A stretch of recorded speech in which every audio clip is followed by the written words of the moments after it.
Welcome, folks, to the hour of the time. This is the only hour that ever was or ever will be. This is the most important hour in your entire life.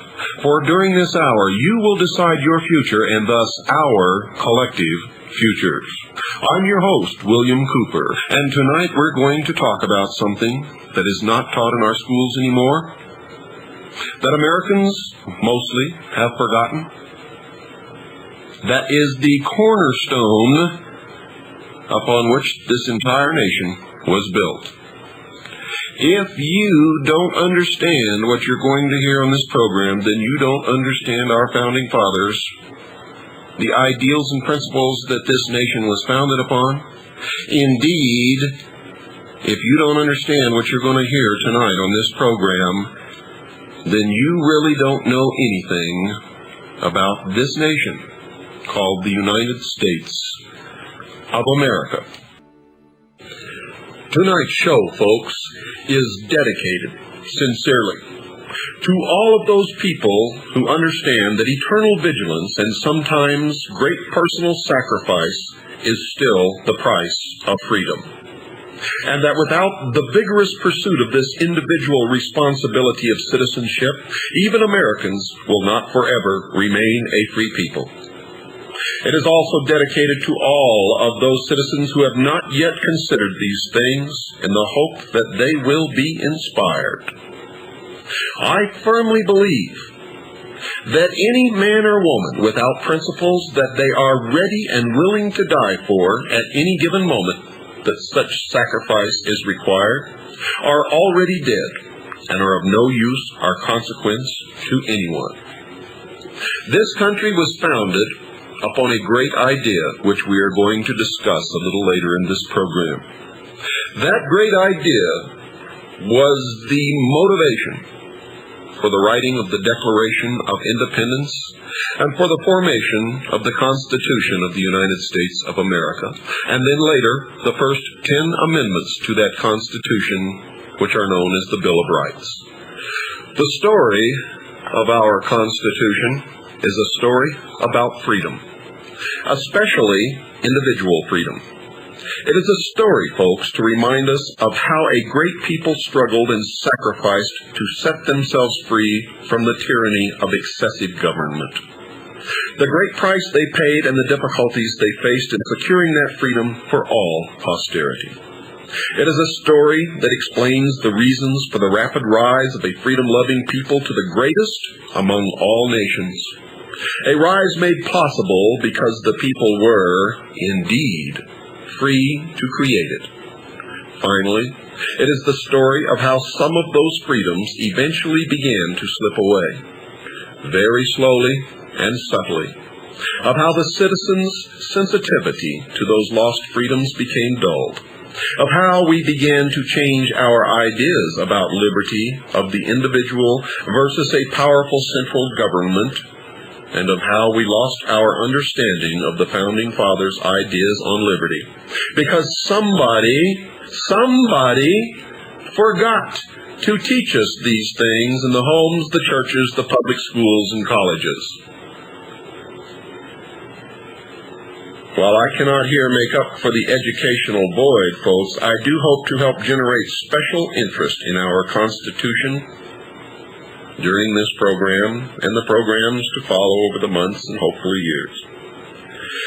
I have attempted to identify and talk and write about the major philosophical concepts underlying our Constitution and the great principles included in it.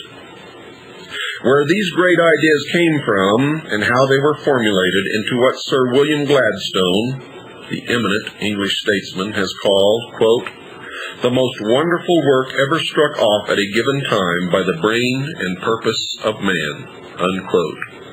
Our Constitution is ageless because it is a living Constitution. It is not just some old document struck off 200 years ago by doting old men who don't understand the problems of the modern world. For those men understood and knew that they could not foresee all of the problems and all of the possibilities of such a great people for the future.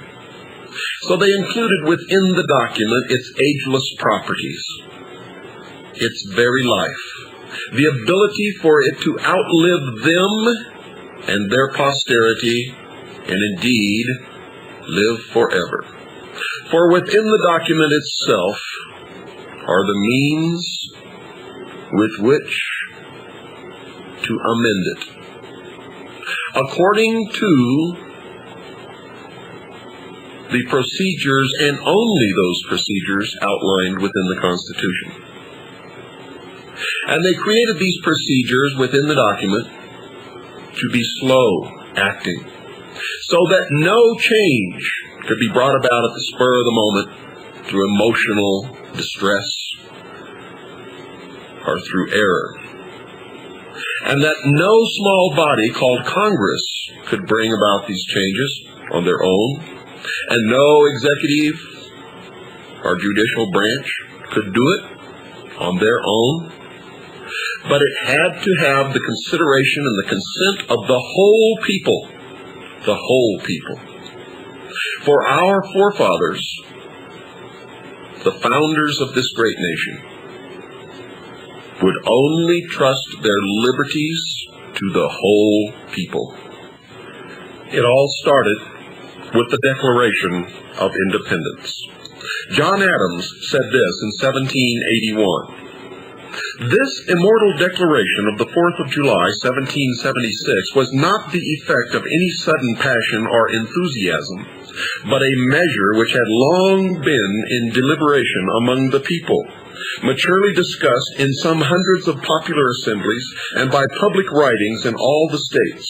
It was a measure which Congress, Continental, did not adopt until they had received the positive instructions of their constituents in all the states. It was then unanimously adopted by Congress, subscribed by all its members, transmitted to the assemblies of the several states, and by them respectively accepted, ratified, and recorded among their archives, so that no decree, edict, statute, placard, or fundamental law of any nation was ever made with more solemnity or with more unanimity or cordiality adopted as the act and consent of the whole people than this, and it has been held sacred to this day by every state with such unshaken firmness that not even the smallest has ever been induced to depart from it, although the English have wasted many millions and vast fleets and armies in the vain attempt to invalidate it. The Pennsylvania State House was hot, humid, and charged with emotion as representatives from the 13 colonies came together in June and July of 1776 to consider severing their allegiance to an oppressive government, quote, and to assume among the powers of the earth the separate and equal station to which the laws of nature and of nature's God, unquote, entitled them. Every man felt the enormous significance of the moment. In a June 9, 1776 letter, John Adams confided, quote, objects of the most stupendous magnitude and measures in which the lives and liberties of millions yet unborn are intimately interested are now before us. When these things are once completed, I shall think that I have answered the end of my creation, unquote. Each man knew the dangers he faced. Already, two revolutionary leaders, John Hancock and Samuel Adams, faced the scaffold if caught by the British. All knew that if their mission failed, they too would be hanged for treason. As John Adams noted in a letter to Abigail, quote, the declaration was, in fact, an act of treason, and if it were not made good, those who had signed it stood a good chance to incur the penalty meted out to traitors, unquote. But the signers of the Declaration of Independence were not rabble-rousers. They were responsible leaders from the 13 colonies, men of vision, men of high standing in their communities. 25 were lawyers or jurists, 11 were merchants, 9 were farmers or large plantation owners, and there were also doctors and educators. A war was already in progress as they gathered in the Pennsylvania State House in a sweltering room with doors and windows tightly shut and pledged their lives, their fortunes, and risked conviction for treason in order to gain liberty for themselves and posterity. They formed a committee on June 11th to draw up a declaration. The members of this committee were John Adams, Benjamin Franklin, Thomas Jefferson, Roger Sherman, and Robert Livingston. Jefferson, whose writing skills were acknowledged by the other committee members, was chosen to draft the declaration. Looking back on the event in 1825, Jefferson recalled that their purpose had been to provide, quote, an appeal to the tribunal of the world, unquote. This, he said, was the object of the Declaration of Independence, not to find out new principles or new arguments, not merely to say things which had never been said before, but to place before mankind the common sense of the subject, in terms so plain and firm as to command their assent and to justify ourselves in the independent stand we are compelled to take. In other words, he explained, it was intended to be an expression of the American mind. All its authority rests then on the harmonizing sentiments of the day, expressed in conversation, in letters, printed essays, and in the books of public right, such as Aristotle, Cicero, Locke, Sidney, and company, etc. Now, on July 3rd, the Declaration was almost ready. Jefferson had completed a second draft, and only a few minor alterations were needed. Decision on the final wording was near. One delegate, Caesar Rodney, who had gone back to Delaware on an important errand, was summoned for the vote. Suffering from an advanced case of facial cancer, he nevertheless rode horseback all night in the rain, arriving late in the morning for the crucial decision. There was heated debate, because not everyone was convinced that the time had come for a formal severance of all ties with the mother country. John Dickinson spoke eloquently and persuasively of the need for restraint, warning of the calamities that might follow should they fail. The delegates were wavering, when Edward Rutledge prevailed upon John Adams to speak out in support of independence. Adams rose to the occasion, making an impassioned appeal to reason that restored the resolve of the representatives to risk all they possessed in support of independence. Making no false claims, Adams spoke with candor and told the members, quote, if you imagine that I expect this declaration will ward off calamities, you are mistaken. A bloody conflict we are destined to endure, unquote. The mission was accomplished, and what was to become the greatest nation in the history of the world came into being. The spirit of liberty, which had taken root on American soil more than 150 years earlier and had flourished in the American mind, had now expressed itself to the world in writing. Adopted on July 4th, 1776, the Declaration of Independence became the fundamental statement of the basic principles and timeless truths upon which the nation was to be established. 11 years later, the framers of the Constitution of the United States of America would, by that document, establish a new government upon the principles set forth in the Declaration. By doing so, they would translate the philosophy of the Declaration into a constitutional structuring of a government of limited powers, based upon the consent of the governed, designed to secure the individual's Creator-Endowed rights of life, liberty, and the pursuit of happiness. When the Declaration was signed, William Ellery of Rhode Island stood where he could watch each man affix his signature. Quote, I was determined, he wrote, to see how they all looked as they signed what might be their death warrant. I eyed each closely. Undaunted resolution was displayed on every countenance, unquote. Such was the strength and courage of our founding fathers. Up until the time that this document was written and adopted, there had never been a people in the entire history of the world who had been truly free. You see, because all rulers, up until that time, all governments were based upon the divine right to rule, and the fact that the king or the queen or the emperor or the sultan or the emir or whoever it happened to be sitting on the throne owned the subjects. the subjects being the people. And the ruler had the right to do with those subjects whatever he or she wished to do with those subjects. Even in the Roman Empire, under the Senate of Rome, the subjects were never truly free, not even in the beginning, before they began to crown their Caesars and began to become an empire ruled by emperors. Even in the beginning, the people were not free. Ever. In the history of the world, there have been slaves. In the history of the world, people were subject to the whims and desires of whoever ruled them, whoever sat on the throne or headed the government to which they belonged.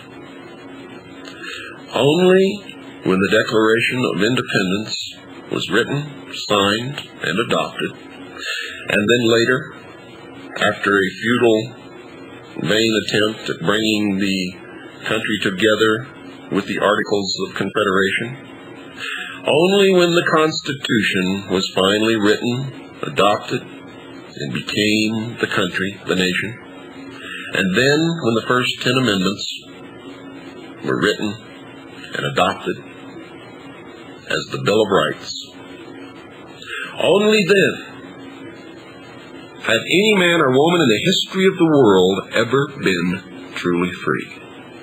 And we are to this day still the only people in the history of the world, even unto this day, who are truly free and who are protected by the document known as the Constitution and the amendments thereto against any oppression by our own government or any other.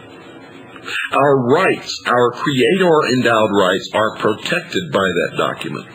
They limit the government's power to oppress the people or to take away our Creator-Endowed rights. And that is the unique idea that changed the history of the entire world and made this the greatest nation ever to appear upon the face of the earth. And we're going to talk about that unique idea right now. Some of you will be angered by this, for you have given up the concept of a creator.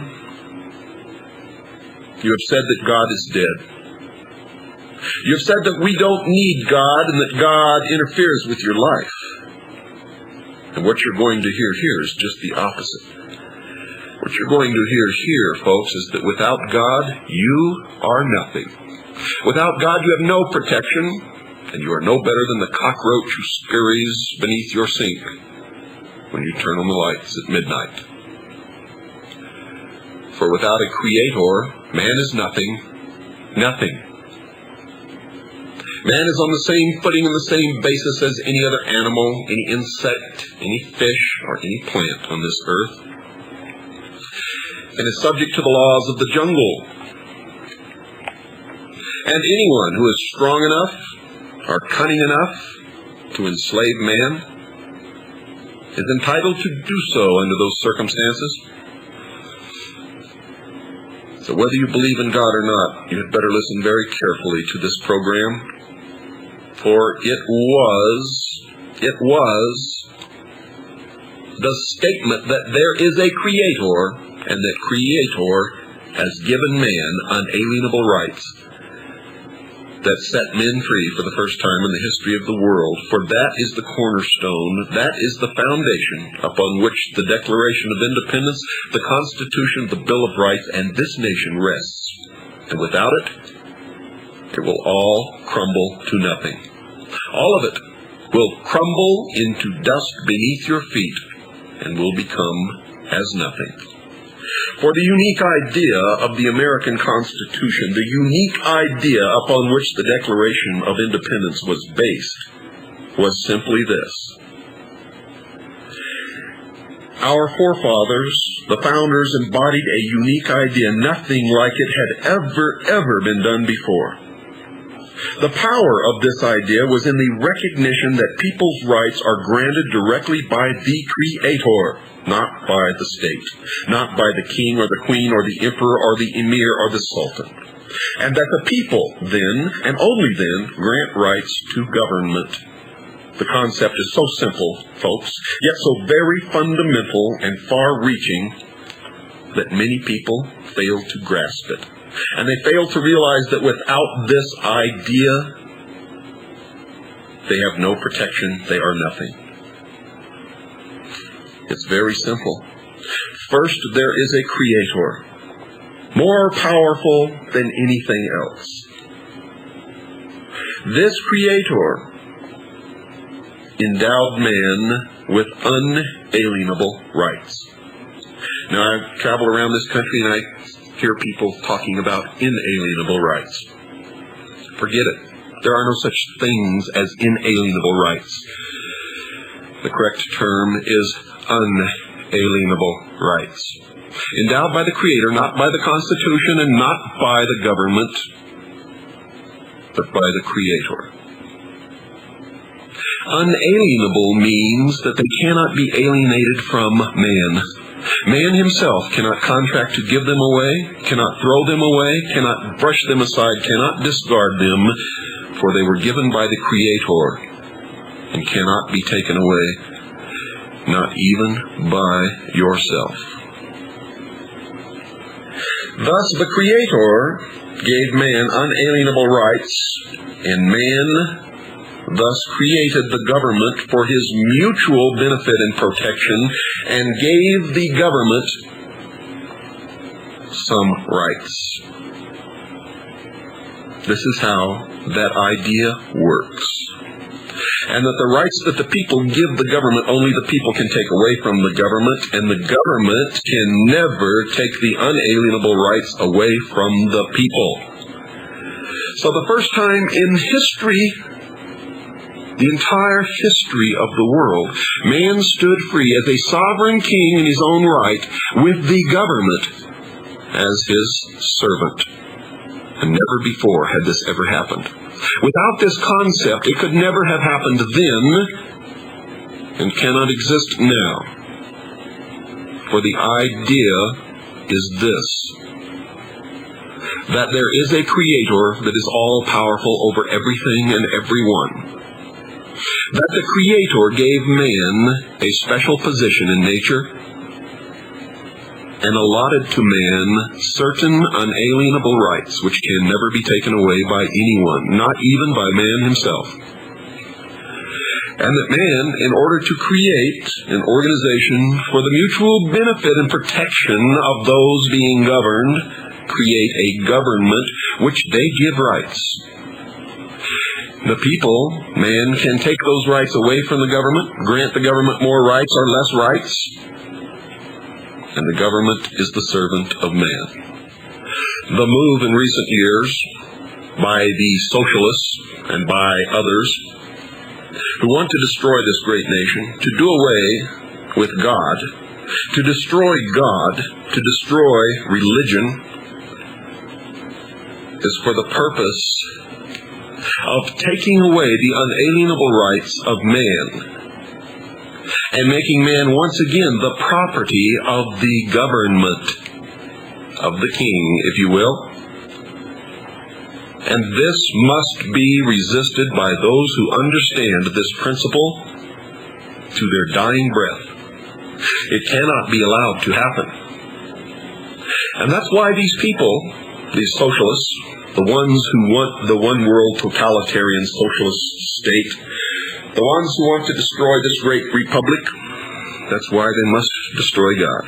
And that's why they are so unhappy, because they have no concept of God or of a Creator. For them, this is it. And when this life is over, there is nothing else beyond that time, beyond their death. So they are afraid. They are scared little children who need a great, mighty, bureaucratic government that is all-powerful to protect them and give them work and give them food, in exchange for which they are willing to give up all concept of liberty and freedom. And for this reason, they must destroy this founding idea, the cornerstone of which the Declaration of Independence, the Constitution, the Bill of Rights, and this entire nation rest, is the concept that there is a Creator, a God, who endowed upon mankind unalienable rights. That is the entire purpose behind the attack upon God and the religions and Christianity, is because if they can convince the world that God does not exist, then this nation cannot exist, the Constitution cannot stand, the Declaration is turned into a meaningless document, and this great nation known as the United States of America will crumble.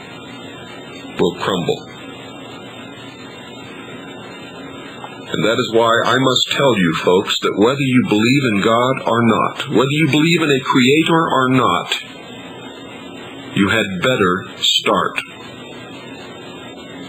Simply because of this, folks. Without a Creator, without Creator-endowed unalienable rights, you are nothing. This nation is nothing, the Constitution is nothing, the Declaration of Independence is nothing. Our forefathers were wackos, and this great nation and the freedom and liberties and opportunities that come with it will crumble around your feet, because without a Creator and Creator-endowed unalienable rights, you are no better than the cockroach who lives under your sink. And with that, I will leave you to think and ponder this for a little while I take a short break. And after this break, I will return and we will continue with the other ideals and principles that are based upon this one cornerstone that the entire nation rests upon. It is our strength. It is our nation. Don't go away, folks. Don't change that dial. I will be right back after this short break. Welcome back to the hour of the time. Folks, if you would like to be on the cutting edge, the forefront of those trying to save the Constitution, the Bill of Rights, this country, and thus freedom for the world, you need to join CAGI, the Citizens Agency for Joint Intelligence. It's our own private intelligence network. Much of what you hear on this show is the result of the efforts of many, many heroic men and women who work in this network, some of them taking great risk to supply information. A lot of benefits come with this membership, but I'm not going to take up valuable airtime to tell you what they are. If you would like an information package, or if you'd like to join, send $45. That's the membership fee. If you'd like an information package, just write and ask for one, and you'll get it. To William Cooper, Post Office Box 3299, Camp Verde, Arizona 86322. That's William Cooper, Post Office Box 3299. That's 3299, Camp Verde, Arizona 86322. Or you can call Stan and ask him to send you a packet, and it'll be on the way tomorrow. Or I should say you could call him tomorrow during normal waking hours, and it'll be on the way to you tomorrow.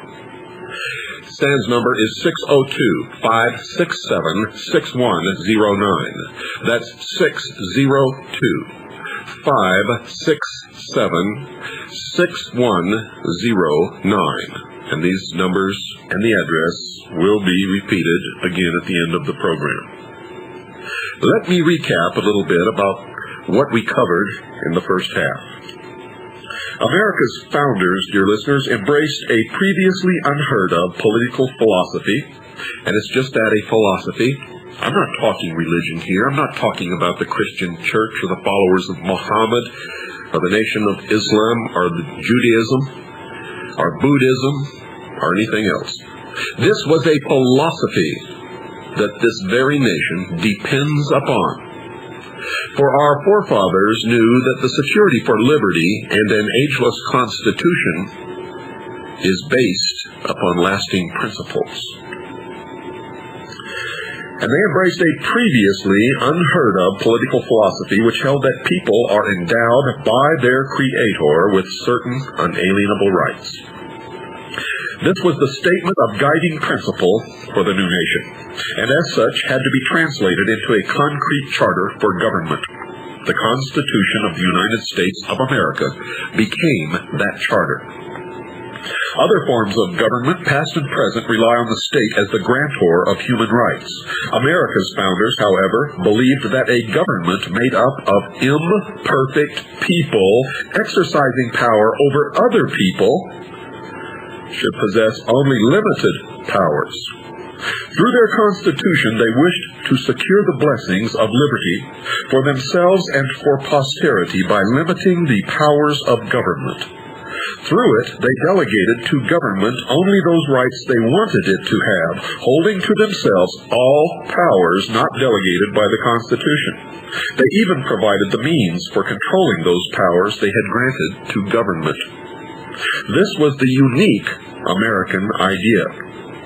Many problems we face today result from a departure from this basic concept. Gradually, other ideas have influenced legislation, which has reversed the roles and given government greater and greater power over individuals. Early generations of Americans pledged their lives to the cause of individual freedom and limited government and warned over and over again that eternal vigilance would be required to preserve that freedom for posterity. John Jay said this, quote, "Let virtue, honor, the love of liberty be the soul of this Constitution, and it will become the source of great and extensive happiness to this and future generations. Vice, ignorance, and want of vigilance will be the only enemies able to destroy it." Unquote. America's founders knew that it takes more than a perfect plan of government to preserve liberty. Something else is needed. Some moral principle diffused among the people to unite and strengthen the urge to peaceful observance of law. They recognized that the raw materials of a free government are people who can act morally without compulsion, who do not willfully violate the rights of others, and who love liberty enough to demand that government's power is very, very limited. They used the word virtuous to describe such people. Defined by Webster, virtue is a conformity to a standard of right. But whatever word is used to describe it, such a moral standard is the necessary fountainhead to a free society. The Declaration of Independence referred to nature's God, the Creator, the supreme judge of the world, and divine providence. Our nation's founders came together voluntarily to create a limited government to secure for them and posterity their God-given rights to life, liberty, and property. Such liberty, they believed, rested on three great supports. One, natural law and unalienable natural rights granted by the Creator. Two, a written constitution to assure a government of laws, not of rulers. And number three, virtue among the people, the best defense against tyranny. Their own words are eloquent reminders of their devotion to this belief. In George Washington's farewell address, he said this, quote, "Of all the dispositions and habits which lead to political prosperity, religion and morality are indispensable supports. It is substantially true that virtue or morality is a necessary spring of popular government." Unquote. Samuel Adams, quote, "We may look up to armies for our defense, but virtue is our best security. It is not possible that any state should long remain free where virtue is not supremely honored." Unquote. And John Adams, quote, "Virtue must underlay all institutional arrangements if they are to be healthy and strong. The principles of democracy are as easily destroyed as human nature is corrupted." Unquote. Our forefathers seem to know much more about human nature than we seem to know today. And Alexis de Tocqueville, the French statesman who traveled across America in the 1830s and wrote a 2-volume study entitled, quote, Democracy in America, unquote, is widely quoted as observing this, quote, America is great because she is good. And if America ever ceases to be good, America will cease to be great, unquote. We hold these truths to be self-evident.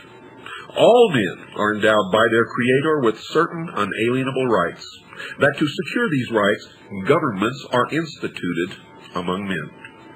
Our Declaration of Independence acknowledges a Creator as the source of the unalienable rights that governments are formed to secure. And it is something that most Americans have either forgotten or were never taught. This acknowledgement was the very foundation of the Constitution of the United States of America. What are those unalienable rights with which we are endowed? They may be described in many ways, but English jurist Sir William Blackstone wrote in 1766, quote, These may be reduced to 3 principal articles. 1, the right of personal security, or life. 2, the right of personal liberty, and 3, the right of private property. America's written Constitution was to protect and secure God-given individual rights to life, liberty, and property. If we ever allow this foundation to be eroded and lose faith that these rights are a gift directly from God to each and every individual, then we lose the basis of the greatness of the miracle of America, the foundation stone upon which the Declaration of Independence was written, the Constitution was written and adopted, and the first 10 amendments were introduced and ratified and are now known as the Bill of Rights, and this nation would crumble to dust around our feet. Natural law is the ultimate source of constitutional law, and natural law is God's law. Man must necessarily be subject to the laws of his Creator. This will of his Maker is called the law of nature. This law of nature is, of course, superior to any other. No human laws are of any validity if contrary to this, and such of them as are valid derive all their force from this original. Sir William Blackstone, an eminent English jurist. The founders did not establish the Constitution for the purpose of granting rights. There are no constitutional rights. Rather, they established this government of laws, not a government of men, in order to secure each person's Creator-endowed rights to life, liberty, and property. Only in America did a nation's founders recognize that rights, though endowed by the Creator as unalienable prerogatives, would not be sustained in society unless they were protected under a code of law which was itself in harmony with a higher law. They called it natural law or nature's law. Such law is the ultimate source and established limit for all of man's laws, and is intended to protect each of these natural rights for all of mankind. The Declaration of Independence of 1776 established the premise that in America a people might assume the station, quote, to which the laws of nature and nature's God entitle them, unquote.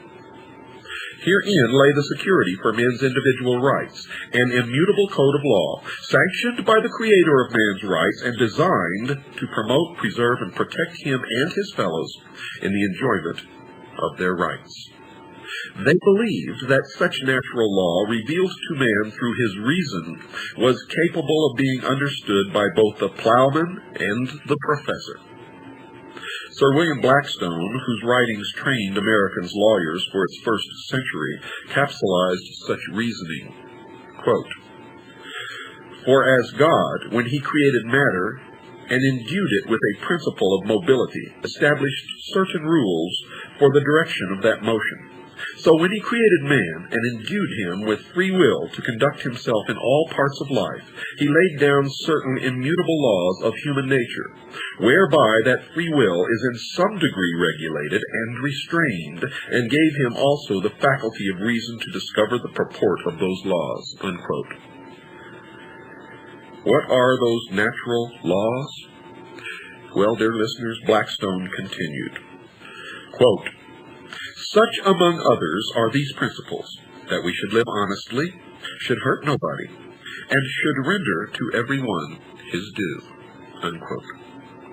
The founders saw these as moral duties between individuals, and Thomas Jefferson wrote, quote, "Man has been subjected by his Creator to the moral law, of which his feelings, or conscience, as it is sometimes called, are the evidence with which his Creator has furnished him the moral duties which exist between individual and individual in a state of nature. Accompany them into a state of society, their Maker not having released them from those duties on their forming themselves into a nation." Unquote. America's leaders of 1787 had studied Cicero, Polybius, Coke, Locke, Montesquieu, and Blackstone, amongst others, as well as the history of the rise and fall of governments throughout history, and they recognized these underlying principles of law as those of the Decalogue. For those of you who don't know what that means, it is the golden rule and the deepest thought of the ages. An example of the harmony of natural law and natural right is Blackstone's, quote, "that we should live honestly," unquote, otherwise known as "thou shalt not steal," whose corresponding natural right is that of individual freedom to acquire and own, through honest initiative, private property. In the founders' view, this law and this right were inalterable and of a higher order than any written law of man. Thus the Constitution confirmed the law and secured the right, and bound both individuals and their representatives in government to a moral code which did not permit either to take the earnings of another without his consent. Under this code, individuals could not band together and do through government's coercive power that which was not lawful between individuals. America's Constitution is the culmination of the best reasoning of men of all time, and is based on the most profound and beneficial values that mankind has been able to fathom. It is, as William E. Gladstone observed, quote, "the most wonderful work ever struck off at a given time by the brain and purpose of man," unquote. We should dedicate ourselves to rediscovering and preserving an understanding of our Constitution's basis in natural law for the protection of natural rights, principles which have provided American citizens with more protection for individual rights while guaranteeing more freedom than any people who have ever lived or who live now on the face of this earth. John Locke said, "The end of law is not to abolish or restrain, but to preserve and enlarge freedom." You want to know why our economy is in such trouble?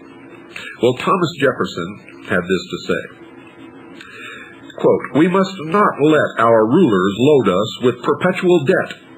We must make our election between economy and liberty, our profusion and servitude," unquote.